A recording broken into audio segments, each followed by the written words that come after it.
କାହାଣୀଟିର ନାମ ସବୁଜ ବିଶ୍ଵ।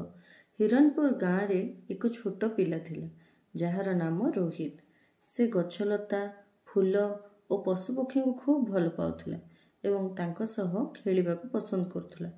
ପ୍ରତିଦିନ ସକାଳୁ ସେ ଜେଜେଙ୍କ ସହ ବଗିଚାକୁ ବୁଲିବାକୁ ଯାଏ ଏବଂ ଜେଜେଙ୍କୁ ଅନେକ ପ୍ରଶ୍ନ ପଚାରେ ଓ ଜେଜେ ମଧ୍ୟ ତା ପ୍ରଶ୍ନର ଉତ୍ତର ଦେବାରେ ଆନନ୍ଦ ପାଆନ୍ତି।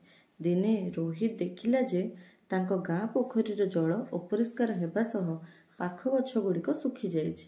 ଏହାକୁ ଦେଖି ତା ମନ ଭାରି ଦୁଃଖ ହେଲା। ସେ ଜେଜେଙ୍କ ନିକଟକୁ ଯାଇ ଗଛ ଶୁଖିବାର କାରଣ ପଚାରିଲା।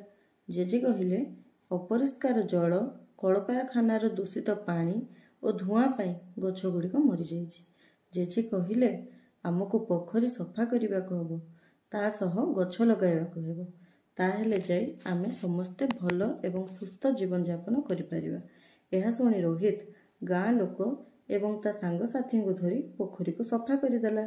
ପୋଖରୀ ସୁନ୍ଦର ଲାଗିଲା ଏବଂ ବହୁ ସୁନ୍ଦର ସୁନ୍ଦର ରଙ୍ଗ ବେରଙ୍ଗର ପକ୍ଷୀମାନେ ପୋଖରୀକୁ ଆସିବାକୁ ଲାଗିଲେ। ରୋହିତ ନିଜ ସାଙ୍ଗସାଥୀ ଓ ଗାଁ ଲୋକଙ୍କୁ ନେଇ ଗଛ ଲଗାଇଲା। ଗାଁର ସମସ୍ତେ ମିଳିମିଶି ଗଛର ଯତ୍ନ ନେଲେ। ଧୀରେ ଧୀରେ ଗଛ ଗୁଡ଼ିକ ବଢ଼ି ଗାଁଟି ସବୁଜ ହୋଇଗଲା।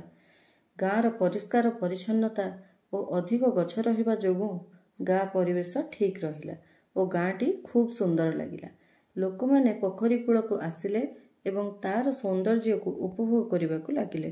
ସମସ୍ତେ ସୁସ୍ଥ ରହିଲେ ଓ ଖୁସିରେ ଜୀବନଯାପନ କଲେ। ଏଥିରୁ ଆମେ ଏହା ଶିକ୍ଷା ପାଇଲେ ଯେ ପୃଥିବୀ ଆମ ମା, ତାର ଯତ୍ନ ନେବା ଆମର କର୍ତ୍ତବ୍ୟ।